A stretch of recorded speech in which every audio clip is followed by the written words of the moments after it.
여러분들은 복에 대해서 어떻게 생각을 가지고 계십니까? 일반적으로 사람들이 이제 복에 대해서 세 가지 정도의 그 이야기를 하지 않나 생각합니다. 첫 번째로 생각해 볼 수 있는 것은 기복입니다. 기복. 중국의 고전인 유교의 서경에 보면 이제 오복이 나오는데 그 오복에는 수, 부, 강령, 유호덕, 그 다음에 고정명 이렇게 5가지가 나옵니다. 그래서 수는 오래 사는 것이고 또 부는 경제적으로 풍요롭게 사는 것, 그 다음에 강령은 몸과 마음이 건강하고 깨끗한 상태에서 편안하게 사는 것, 그 다음에 유호덕은 남에게 베풀고 또 선을 쌓고 또 덕을 쌓으면서 사는 것이고 고정명은 제명대로 살다가 편안히 죽는 겁니다. 이게 이제 청나라 때 와서는 조금 바뀌는데 적현이라고 하는 사람이 말하고 있는 오복을 보면 수, 부, 강령은 그대로고 거기에 이제 귀, 신분이 귀하게 되는 것이고 그 다음에 자손 중다, 자손을 많이 두는 겁니다. 그러니까 저 같은 사람이 이제 복 있는 사람이 되려면 너무 고생 많이 하지 않고 적당히 목회를 하면서 많은 사람들에게 사랑과 대접을 받는 교회의 담임 목사가 되고 닫은 이제 공장 문을 이제 의학의 힘을 빌려가지고 다시 열어서 이제 자식을 한 10명쯤 낳고 풍족히 누리면서 건강하게 살다가 이제 100살까지 설교를 하다가 100살 되는 날 설교 단상에서 편안하게 죽으면 되는 겁니다. 그런데 이제 자식을 10명 낳는 게 조금 마음에 걸리기도 하고 또 제가 마지막 설교를 하면서 주님의 부르심을 설교 단상에서 부를 수 있다면 저한테는 복이 되겠지만 그게 거기 있는 다른 사람들에게는 재앙이 될 것 같다는 생각이 좀 들어서 그게 정말 복받은 사람일까 하는 이제 의문은 조금 들기는 합니다. 이렇듯 옛날 사람들이 말하는 이 기복적인 의미에서 복의 개념에는 사실 능동적인 요소는 없습니다. 그러니까 옛날부터 사람들은 이제 복이라는 것을 타고나면서 태어나면서 타고나는 것이지 복이라는 것이 뭐 노력한다고 주어지는 것은 아니다. 그래서 이렇게 종종 말하죠. 복도 지지리도 없다. 뭐 팔자가 사납다. 이런 말들을 하는 거죠. 그리고 이런 의미에서 기독교인들은 뭐 팔자라든지 혹은 운명이라든지라는 말 대신 하나님의 뜻을 라는 말을 사용하지만 인간이 아무리 노력해도 어쩔 수 없는 그 운명론적인 뉘앙스는 결국은 비슷한 게 아닐까 생각합니다. 기독교인들도 하나님께서 복을 주시면 건강하고 또 오래 살고 자식을 많이 낳고 또 풍족하고 편안하게 살게 될 거라고 생각하는 분들이 계시는데 이렇게 생각하는 기독교인들이 생각하는 복도 결국은 수동적이죠.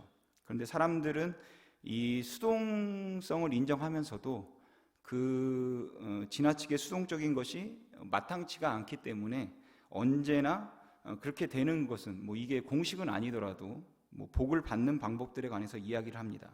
그러니까 우리가 가지고 있는 타고난 운명이 있다고 생각은 하지만 그게 절대적인 것은 아니다 이렇게 생각하기 때문에 그 타고난 운명을 바꿀 수 있는 방법이나 또 가능성이 있을 거라고 이야기를 하는 거죠. 그래서 어떤 사람이 아주 어렵게 살다가 다시 또 잘 풀리게 되면 뭐 팔자를 고쳤다 뭐 이야기를 한다거나 그렇지 않으면 열심히 노력하고 뭐 선행을 열심히 쌓으면 신도 감동해서 운명이 바뀐다. 그래서 우리에게 주어진 운명이 바뀔 수 있을 거라고 이렇게 생각을 하기도 합니다. 그리고 기독교인들도 뭐 이런 기대감을 가지고 있죠. 그래서 하나님의 마음을 바꾸고 우리에게 주어진 운명이 바뀔 수 있다. 이렇게 생각하는 것은 비슷한 것 같아요. 그래서 선을 행하거나 또 기도를 많이 하거나 또 헌금을 많이 해서 굳이 뭐 하나님께로부터 물질적인 것은 아니더라도 뭐 정신적인 것이라도 하나님께서 복을 주신다고 생각하는 경우가 있어서 이것을 우리가 기복신앙이다 이렇게 부르죠.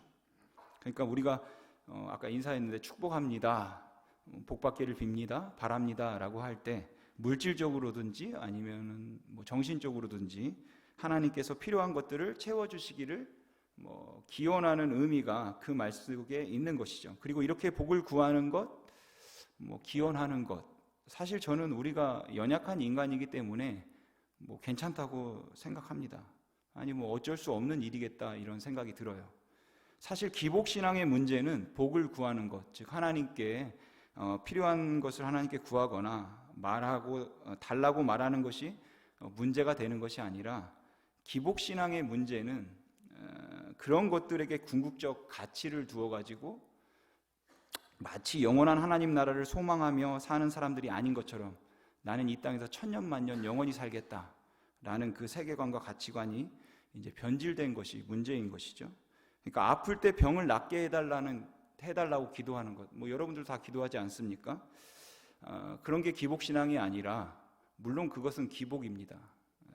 그런데 그런 기복은 뭐 나쁘지 않다고 생각합니다. 그렇지만 그것이 고차가 되어서 마치 우리가 소망하는 것이 이 땅이 전부인 것처럼 우리가 그렇게 만들면 그게 기복신앙이 되는 것이고, 이제 그것은 위험하다라는 생각이 듭니다. 두 번째로 사람들은 복을 받는 것이라고 생각하기보다 오히려 마음가짐의 문제다, 이제 이렇게 생각하는 것이죠. 이런 경우에 우리는 복은 물질에 있는 것이 아니라 마음가짐에 있는 거라고 말합니다. 늘 자족할 줄 아는 마음, 또 있는 것으로 족할 줄 알고 욕심을 부리지 않는 마음. 이렇게 사람이 긍정적인 마음을 가지고 살 수 있다면 조건이 갖추어지지 않았다 할지라도 복 있는 사람이다, 이렇게 우리가 말할 수 있다라는 거죠. 그리고 이 경우에는 복은 외부로부터 주어지는 것이 아니라 내 안에서 이제 만들어가는 것이고, 내 의지와 내 자세에 의해서 이제 이루어지고 형성되는 것들입니다. 그래서 복은 조건의 문제가 아니라 이제 주관적 기대감의 문제가 되는 거죠. 그리고 이렇게 되면 복은 내게 주어진 것들을 어떻게 보고 어떻게 받아들이는가에 따라서 결정되는 것이기 때문에 아무리 많은 것을 가졌다 할지라도 불평과 원망으로 일관하게 되면 그는 불행한 사람이고, 아무리 적은 것을 가졌다 할지라도 이제 기쁨과 감사로 살면 그게 이제 복 있는 삶이 되는 겁니다. 그리고 이때 사람들이 말하는 복은 이제 행복 정도 되는 거예요. 그래서 이 행복은 기복적인 의미보다는 마음의 편안함, 아니면은 긍정적인 마음의 자세, 그런 의미가 더 많이 포함되어 있죠. 그러니까 사람들이 행복하세요라고 인사하는 그 의미에는 마음의 평안과 또 만족을 누리세요라는 그런 의미가 포함되는 겁니다. 어쩌면 이것들보다 조금 더 성숙한 모습이라고 생각할지 모르겠는데, 아마 여러분도 기도로 들어보고 표로 보신 적이 있으실 건데, 바로 축복의 통로가 되게 해달라라는 표현입니다. 이것은 복이라는 것은 이제 받는다는 개념이 아니라 준다는 개념으로 생각하는 것이죠. 그래서 그리스도인들은 복을 받는 사람들이 아니라 복을 주는 사람들이라서 받을 복을 생각하지 말고 남의 인생에 복이 되는 삶을 살라는 것이 뭐 교회에서나 또는 요즘 뭐 사회에서도 이런 얘기를 좀 쓰는 것 같습니다. 그리고 이 축복의 통로라는 근거로 사람들이 가장 많이 인용하는 것이, 하나님께서 아브라함을 부르시면서 아브라함을 복의 근원으로 삼으셔서 아브라함으로 하여금 모든 민족들이 복을 받을 것이다 라고 한 말씀이죠. 그런데 우리가 이 말씀을 자세히 살펴보면 하나님께서 하셨던 이 말씀은 엄밀히 말해서 하나님의 약속이지 뭐 아브라함의 사명이나 아브라함의 의무는 아니었습니다. 하나님이 아브라함에게 복의 근원으로 많은 민족과 나라의 복이 될 것이라는 말씀을 하셨는데, 그것은 그것을 통하여 한 민족을 하나님께서 이루시고 그 민족 가운데서 메시아가 나와서 인류를 구원하게 될 것이라는 하나님의 일에 대한 말씀이고, 또한 그렇게 되도록 하기 위해서 하나님께서 아브라함과 함께 하시겠다라는 약속일 뿐이죠. 그래서 아브라함은 자신의 생애 가운데 자신의 가족은 정말 끔찍히 아꼈지만 다른 민족이나 다른 사람들을 위해서 헌신하는 그런 삶을 살지는 않았습니다. 그러니까 하나님께서 아브라함에게 주신 말씀의 근거에서 축복의 통로라든지 뭐 아니면 복의 근원이 된다는 말은 제가 생각하기에는 뭐 그렇게 썩 맞는 말은 아닌 것 같습니다. 물론 누군가가 다른 사람들의 유익을 위해서 살 수 있다면, 또 누군가를 통해서 많은 사람들이 용기와 희망을 얻을 수 있다면 저는 그런 삶은 참 복된 삶이라고 생각하고 또 인정하고 또 그 진심으로 존경할 겁니다. 하지만 그렇게 살 때 인생이 가장 복된 삶이냐, 인생이 가장 행복한 삶이냐라고 말을 한다면, 이제 그렇게 살고 싶어도 살 수 없는 형편에 처해 있는 사람들이 많다라는 것을 말하고 싶죠. 다른 사람들의 복의 근원이 되는 것, 남들을 위해서 사는 것은 차치하고라도 그냥 나 하나도 감당하기 어려울 만큼이나 벅차게 살아가는 사람들이 너무 많다는 것이에요. 그리스도인들도 마찬가지고요. 그뿐만 아니라 이 축복의 통로가 되는 삶이 전도, 뭐 선교, 목회, 뭐 이런 특정적인 일을 의미하는 것이 아니라면 한 사람의 인생이 축복의 통로가 된다는 것은 뭐 의식적인 사명이 아니라 무의식적인 자연스러운 삶의 방식일 뿐이라고 생각합니다. 그렇기 때문에 어떤 사람은 그걸 사명으로 대할 수도 있겠지만 이것을 모든 사람에게 동일하게 우리가 사명으로 삼을 문제는 아니다라고 생각이 듭니다. 이렇듯 일반적으로 교회에서는 기복적인 입장에서 복을 이해하기도 하고 또 긍정적인 삶의 방식으로 복을 이해하는 사람도 있고 다른 사람을 위한 사명으로 복을 이해하는 사람들도 있습니다. 그렇다면 오늘 시편 1편에 나오는 복은 어디에 속하는 걸까요? 제가 오늘 여러분들과 살펴보고 싶은 이 복은 이미 말씀드린 이 세 가지 복과 전혀 무관한 것도 아니고 또 상충되는 것도 아닙니다.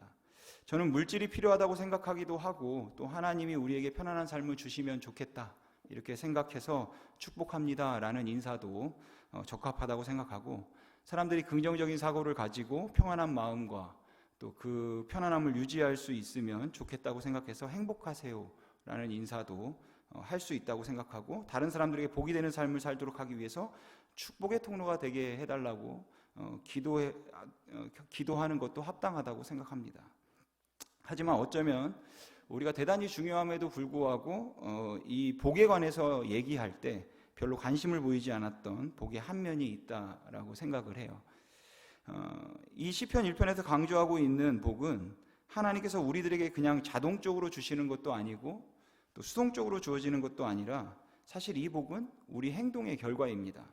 복 있는 자는 악인들의 꾀를 따르지 아니하고 복 있는 자는 죄인들의 길에 서지 아니하며 복 있는 자는 오만한 자의 자리에 앉지 않는다. 그 대신에 복 있는 자는 여호와의 율법을 묵상하며 즐거워하며 주야로 묵상하는 자다. 이렇게 말씀하시죠.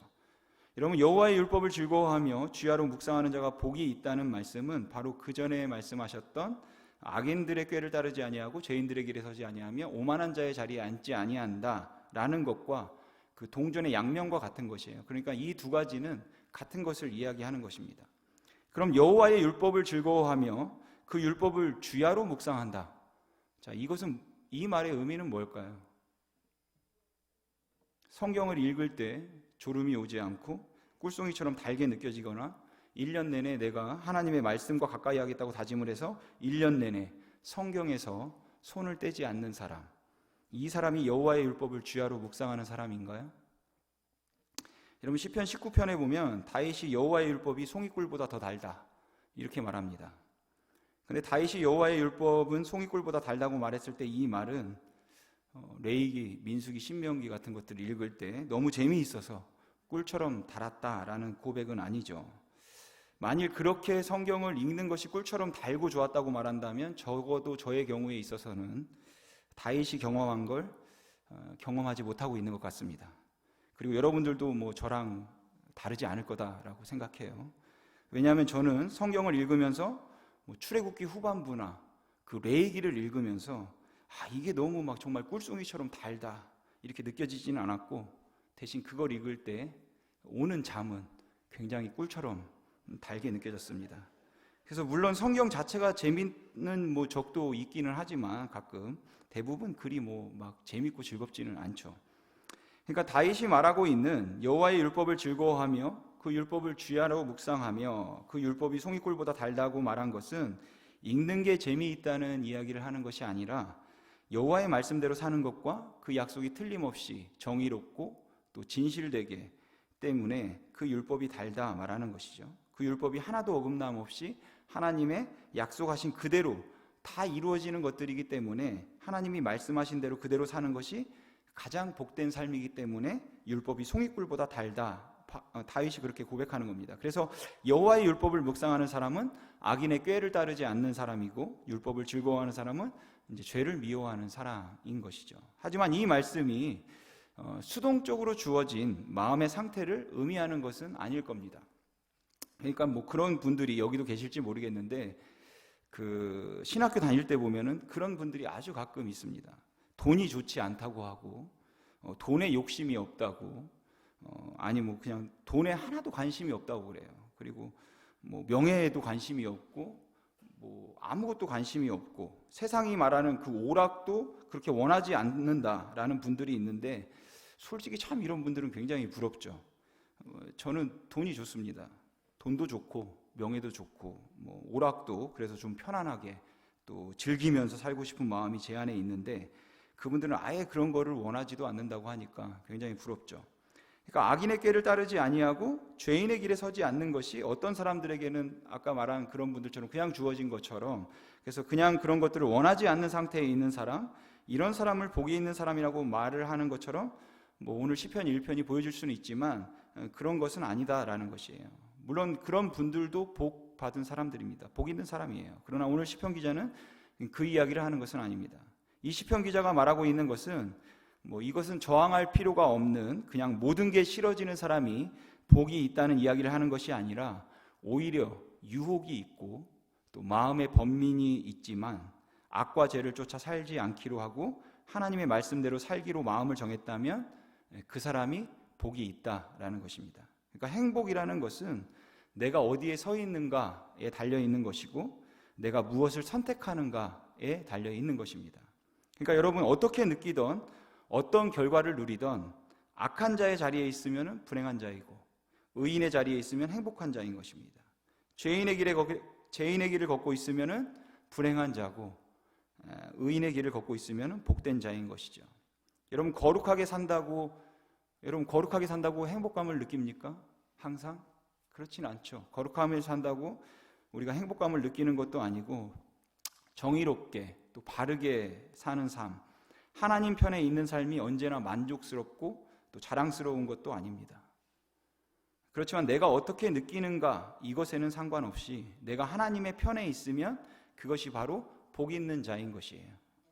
오늘 시편 기자는 이 의인의 길을 택하고 난 후에 만족감, 쾌감, 자긍심, 이런 것들을 복이라고 말하지 않습니다. 의인의 길을 택하고 난 후에 그 결과로 부귀와 영화를 누리는 것이 그게 복이다, 행복이다 말하지 않습니다.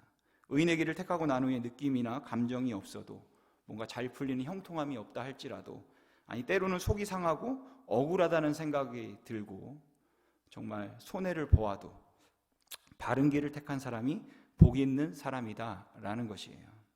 좀 이해를 돕기 위해서 구약 성경의 예를 하나 들어보겠습니다. 여러분, 에레미야서에 나오는 하나냐라는 사람을 아십니까? 하나냐라고 하는 사람은 남유다가 국가적으로 아주 어려웠던 시기에 있었던 선지자였습니다. 정치적으로 경제적으로 굉장히 혼란했던 시절이었지만 하나냐는 저명하고 또 유력한 선지자로서 관록과 인품이 있었기 때문에 사실 많은 사람들이 굶주림에 있었고 많은 사람들이 혼란 가운데, 전쟁으로 두려움 가운데 있었지만 하나냐는 비교적 풍족하고 여유 있게 살았던 사람이에요. 그런 그는 이스라엘 최고의 정말 실력가가 되고 싶었습니다.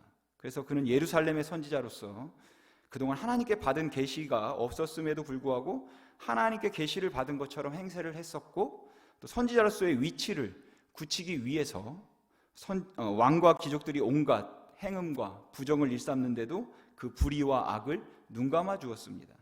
그리고 이제 국가적으로 위기가 처했을 때 하나는 이제 지금 확실히 자리를 굳혀야겠다, 이 생각을 했죠. 그래서 그는 하나님께 받은 말씀이 한 번도 없었음에도 불구하고 여호와 하나님께서 내게 친히 나타나서 말씀하셨다라고 하고는 말하기를, 만군의 여호와가 너희를 지켜주리니 그동안에 바벨론에 잡혀갔던 모든 포로들이 돌아오고 바벨론은 망하게 된다 라고 겁도 없이 거짓 평안을 예언했습니다. 하나냐의 이 말은 하나님이 주신 말이 아니라 하나냐가 지어낸 말이었죠. 이것은 마치 오늘날 교회에서도 교인들이 얼마나 어렵고 피폐된 삶을 살든지 상관없이 하나님께서 세우신 종이라는 이름으로 때로는 교인들을 착취 아닌 착취를 하거나, 또는 큰 교회에서 부귀와 영화와 명예를 누리면서 살아가고 있으면서 또 그것을 자자손손 대대로 누리려고 하고 있으면서도 마치 하나님께서 나를 특별히 이렇게 복을 주셨다고 선언을 하고, 내가 이같이 풍성하게 누릴 수 있음은 바로 하나님이 나에게 주신 복이기 때문이고, 그리고 그런 하나님의 복을 받았기에 내가 하나님의 사랑을 받은 특별한 사람이라는 증거인 것처럼 그렇게 말하고 있는, 어쩌면 그런 목회자들과 다르지 않을 겁니다. 그래서 마치 하나님의 말씀이 아닌 것들임에도 불구하고 조금 더 큰 것을 이루기 위해서, 또 조금 더 많은 사람들에게 인정을 받고 대접을 받고 조금 더 유명해지기를 원하는 그러한 간절한 마음을 가지고 하나님이 기뻐하시는 말보다는 사람들이 좋아하는 말을 하기 시작하는 거죠. 그래서 하나냐는 사람들이 듣기 좋아하는 말을 한 겁니다. 우리는 망하지 않는다, 바벨론은 망한다. 포로로 잡혀갔던 사람들은 다 돌아올 거다. 전쟁은 없을 것이다. 하나님이 우리 민족을 지켜줄 거다. 여러분, 지금 남유다는 그 큰 바벨론 앞에 풍전등화 상태인데 그런 어려움과 전쟁의 두려움 앞에 있는 백성들에게 이 하나냐의 말은 얼마나 위로가 되었겠습니까? 얼마나 백성들이 듣고 싶은 말이었겠어요. 하지만 그것은 하나님이 하신 말씀은 아니었죠. 하나냐가 기득권을 빼앗기기 싫어서 그 백성들에게 거짓 편안을 주기 위해서 꾸며낸 말이었습니다. 그리고 이 예언으로 인하여서 하나냐는 더 큰 인기를 누렸고 그리고 자신의 위치를 확고하게 굳힐 수 있었습니다. 그렇게 함으로써 하나님을 두려워하지 않았던 그는 어쨌든 소위 말하는 복받은 사람이 됐죠. 모든 사람의 존경을 받는 명실공히 최고의 지도자가 되었고 영향력과 힘을 가지고 모든 사람들로부터 인기를 누리고 있는 그러한 행복한 사람이 되었습니다. 물론 그 인기를 7개월밖에 누리지 못한 그 죽은 것이 좀 아쉽기는 하지만 말입니다. 반면에 하나냐하고 같은 시대에 사역을 했던 사람 중에 에레미야라는 사람이 있었습니다. 그는 젊은 나이에 선지자로 부름을 받은 순간부터 고생과 핍박이 연속인 삶을 살았습니다. 하나님께서 그에게 아무 말씀도 하지 않으셨다면 그냥 입 다물고 정말 산속에 들어가서 살고 싶은데 평범하고 조용하게 살고 싶었는데 하나님께서 계속 그 입에 말씀을 주시고 그 마음에 깨달음을 주시는 겁니다.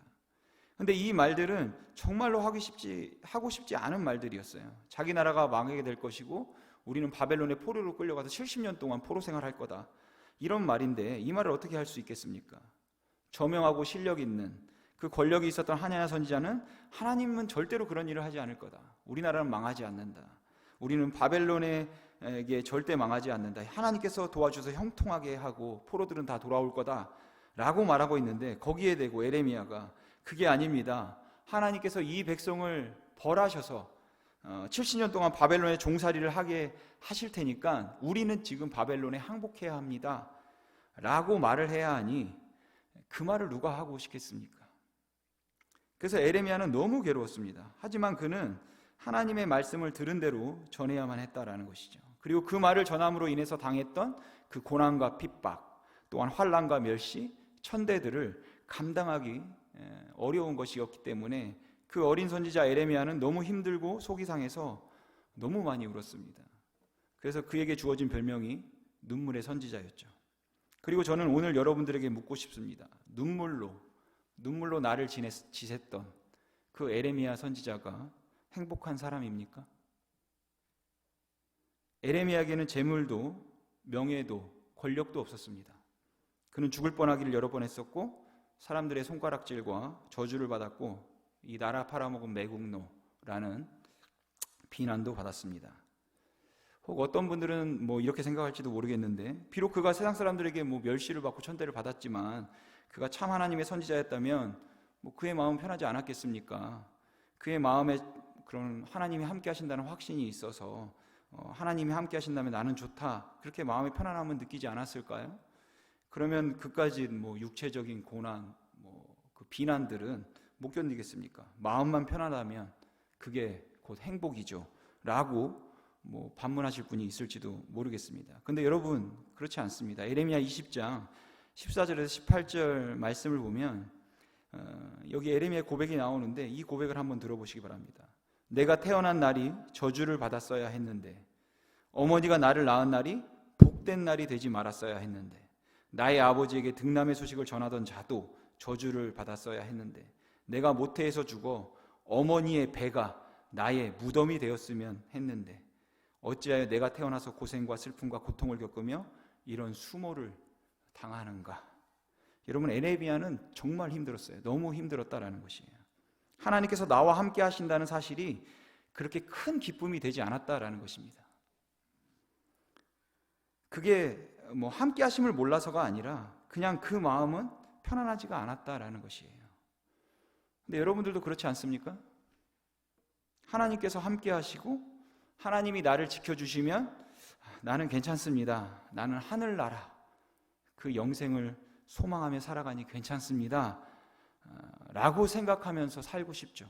근데 문득문득 다가오는 그 불안과 또 두려움 그리고 때로는 느껴지게 되는 그 좌절감들 또 어떤 데 수치들 우리가 참 복을 받을 사람이라고 행복감을 못 느끼게 만드는 경우가 너무 많다는 것입니다. 상황은 열악하지만 마음이라도 편했으면 좋겠는데 상황도 열악하고 마음도 편하지 않은 상황일 때 그래도 복받은 사람일까? 오늘 시편 기자는 그 이야기를 하는 것 같습니다. 우리는 하나냐가 행복한 사람이 아니었고 불행한 사람이었다는 말에는 그런대로 인정하기 쉬운데 에레미야가 행복한 사람이었을까라는 것이에요. 그는 그의 백성을 위한 축복의 통로도 아니었고 부귀 영화를 누렸던 것도 아니고 그렇다고 마음이 그렇게 편안했던 것도 아닙니다. 그럼에도 불구하고 오늘 시편 기자는 그가 행복하다, 그가 복 있는 자다 라고 말하고 있는 것입니다. 여러분, 에레미야는 행복한 사람입니다. 왜입니까? 그는 악을 따라 살지 아니하고 죄를 범하지 아니하였고 끝까지 하나님의 편에 있었던 사람이기 때문이에요. 여러분, 복이란 마음의 문제도 아니고 여러분 물질의 문제도 아닙니다.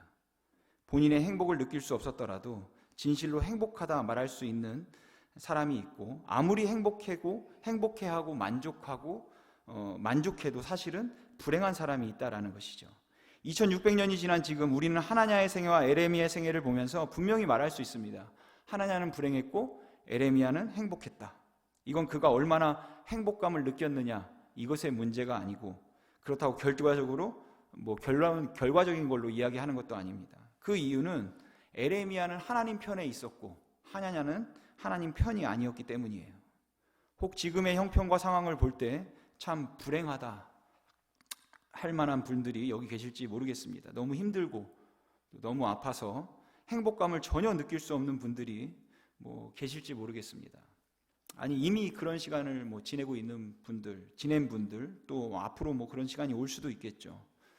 그러면 믿음 좋은 사람이란 그런 어려운 환경과 역경 가운데서도 그래도 행복감을 느낄 수 있고 하나님 나는 참 감사합니다 라고 말하는 사람이어야 한다고 생각하는데 물론 다 그러고 싶죠. 근데 그게 됩니까? 잘 안 되죠. 그 감사하다는 말조차도 스스로 이거 너무 가식적이다 라는 생각할 만큼이나 마음 안에는 불안이 있고 두려움이 항상 있다는 것입니다. 그런데도 시편 기자는 말합니다. 하나님이 그와 함께 하면 행복한 사람이고 그가 하나님 편에 있으면 복 있는 자다. 물론 저는 의의 편에 서고 난 후에 하나님께서 주시는 물질적인 복을 무시하지 않고 그 이후에 오는 편안함, 만족감을 부인하지도 않습니다. 다만 제가 오늘 드리고 싶은 말씀은 여러분들에게 다 그런 복이 있으면 좋겠지만 그렇지 않을지라도 복 있는 사람이라는 말을 드리고 싶은 것이에요. 그러니까 형통에도 복이지만 설령 그렇지 않아도 정말 괴롭고 힘들어서 마음속에는 그냥 정말 아픔만 가득 찬 것 같아도 하나님이 그의 편에 있으면 여러분 그가 행복한 사람이고 그가 하나님 편에 있으면 그가 복된 사람인 것입니다. 왜냐하면 우리 하나님께서 살아계시고 함께 하시기 때문이에요. 그리고 이 하나님의 함께 하심은 임마누엘이신 우리 예수 그리스도를 통하여서 확증되었습니다. 비록 무화과 나무가 무성하지 않고 외양간에 송아지가 없고 감람나무에 소출이 없어도 임마누엘이신 예수 그리스도를 통해서 우리가 소망과 의미를 찾고 예수 그리스도를 우리가 최고의 정말 나의 삶의 가치로 여기며 하나님과 동행하는 사람들이 바로 복 있는 사람들이다라는 것을 여러분 잊지 마시기 바랍니다. 그래서 예수 안에 있는 사람들이 복 있는 사람들이고 오직 예수 안에서만 진정한 복을 여러분 찾을 수 있음을 기억하십시오. 저는 영광교회 모든 성도님들이 복 있는 사람이 되기를 바랍니다. 사업이 잘 되어서 하는 일이 잘 풀리고 형통해서 복이 있다는 말을 듣는 것, 마음의 편안함을 항상 유지해서 행복하다는 말을 듣는 것, 그리고 다른 사람들을 위한 사명으로 살아서 축복의 통로가 되는 것, 그것도 너무 좋죠. 다 좋지만 비록 그렇게 되지 못해도 하나님의 말씀에 순종하고 하나님이 기뻐하시는 것을 하겠다는 그 결심으로 하나님 편에 서서 복 있는 자가 되기를 바랍니다. 또한 우리 안에 거하시는 예수 그리스도를 경험하고 그분이 우리에게 주신 영생을 가장 귀한 가치로 여기며 그분과 동행함으로 복 있는 사람이 될 수 있기를 바랍니다. 그래서 여러분들 이웃초청주의를 앞두고 있으신데 우리가 복음을 전함에 있어도 마찬가지라고 생각합니다. 마태복음 7장에 보면 개에게 거룩한 것을 주지 말며 돼지에게 진주를 던지지 말라라는 말씀이 있습니다. 여러분 이 말씀은 무슨 뜻입니까? 돼지를 잘 분별해가지고 돼지에게 진주를 던지지 말라는 말을 하고 있는 건가요?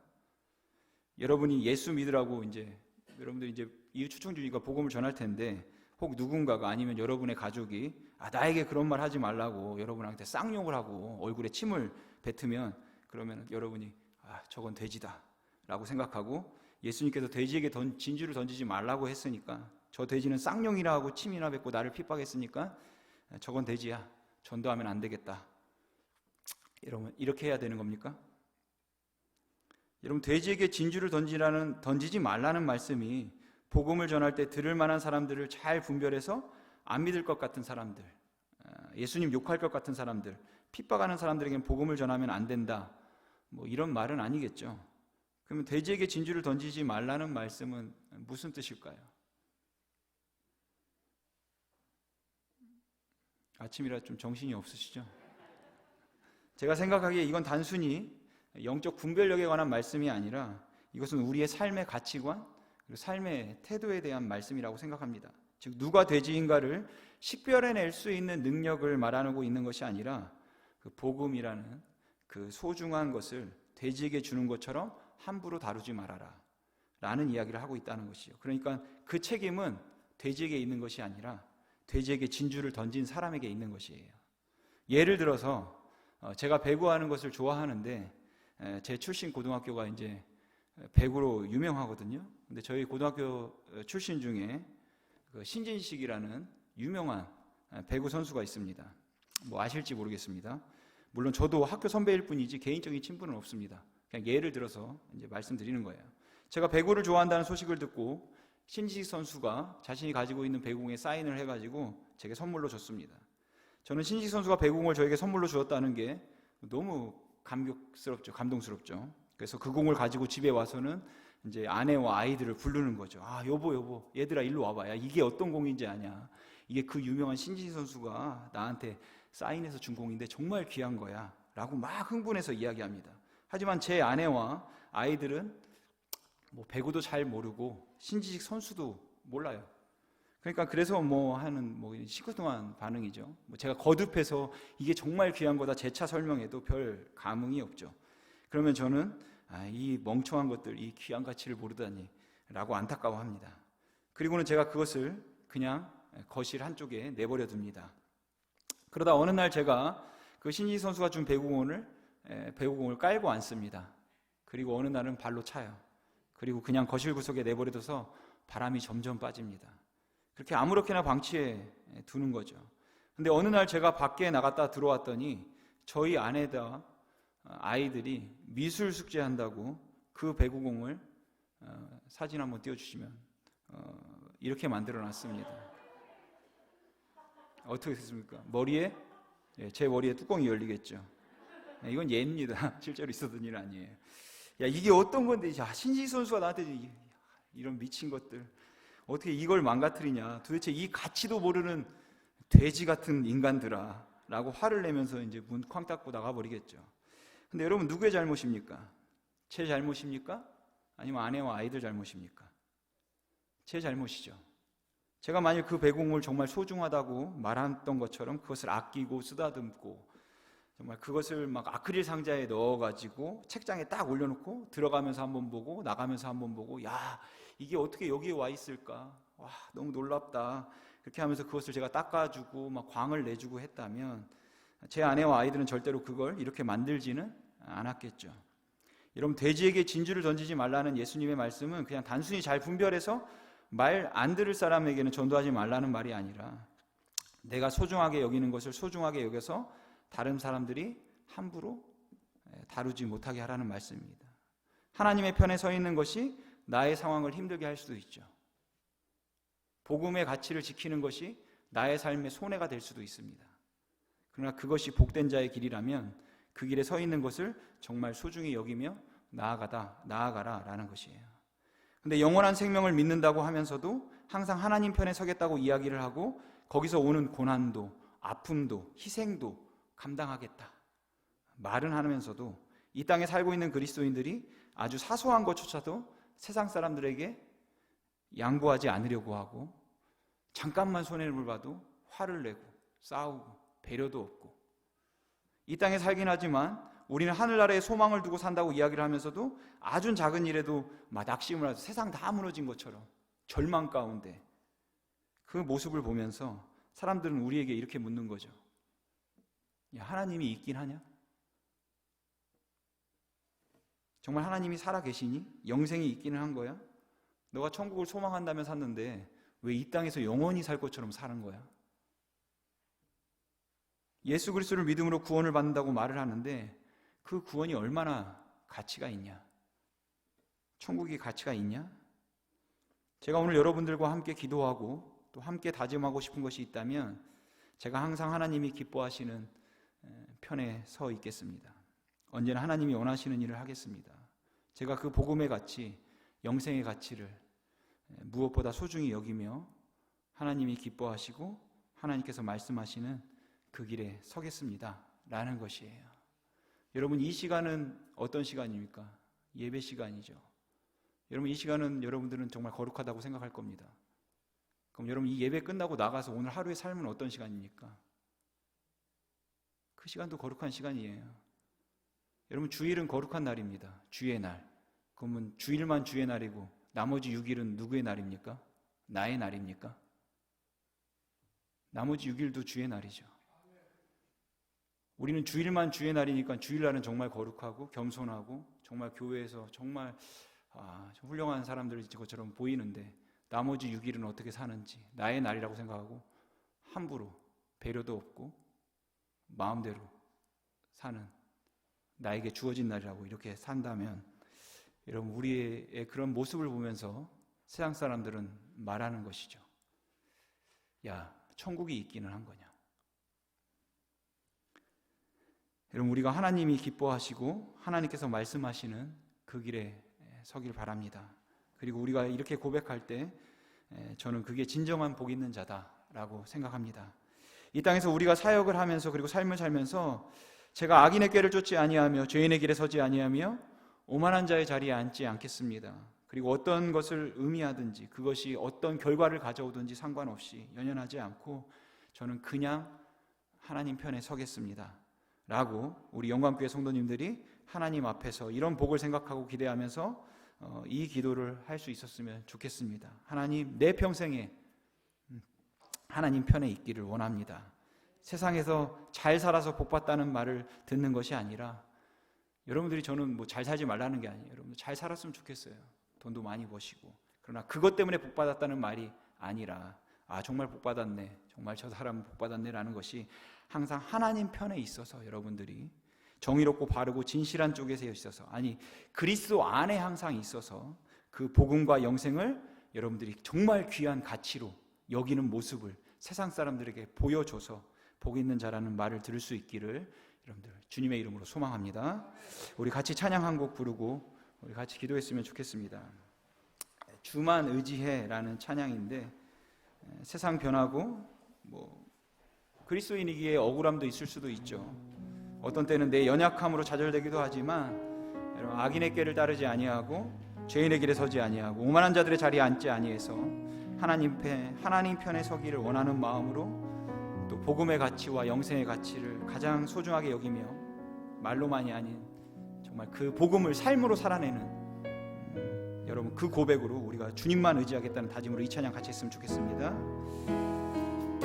의지했던 모든 것 변해가고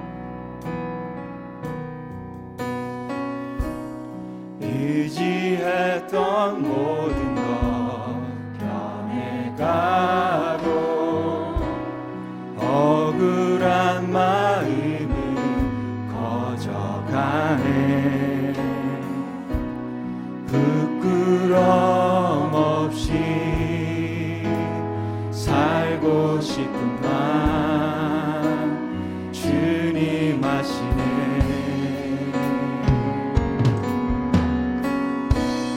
모든 일을 선으로 이겨내고 죄의 유혹을 따르지 않네. 나를 구원하신 영원한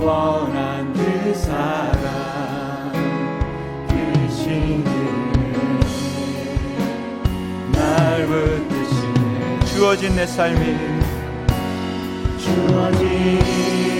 삶이 작게만 보여도 선하신 주 나를 이끄시고네. 중심을 보시는 주님만 따르네. 날 택하신 주만 의지해. 보이는 상황에 무너질지라도 예수 능력이 나를 붙드네. 보이지 않아도 주님만 따르네. 내 평생 주님을 노래하리라. 모든 일을 선으로 이겨내고 모든 일을 선으로 이겨내고 죄의 유혹을 따르지 않네. 나를 구원하신 영원한 그 사랑 크신 그네 날 붙드시네. 아멘. 주어진 내 삶이 작게만 보여도 선하신 주 나를 이끄신 믿으십니까? 진심을 보시는 주님만 따르네. 날 택하신 주만 의지해. 보이지 상황에 무너질지라도 예수 능력이 나를 붙드네. 보이지 않아도 주님만 따르네. 내 평생 주님을 노래하리라. 주어진 내 삶이 작게만 보여도 주어진 내 삶이 작게만 보여도 선하신 주 나를 이끄신 분의 중심을 보시는 주님만 따르네. 날 택하신 주만 의지해. 아멘. 보이는 상황에 무너질지라도 예수 능력이 나를 붙드네. 보이지 않아도 내 평생 하나님 편에 서리라. 하나님 편에 서리라. 보이는 상황에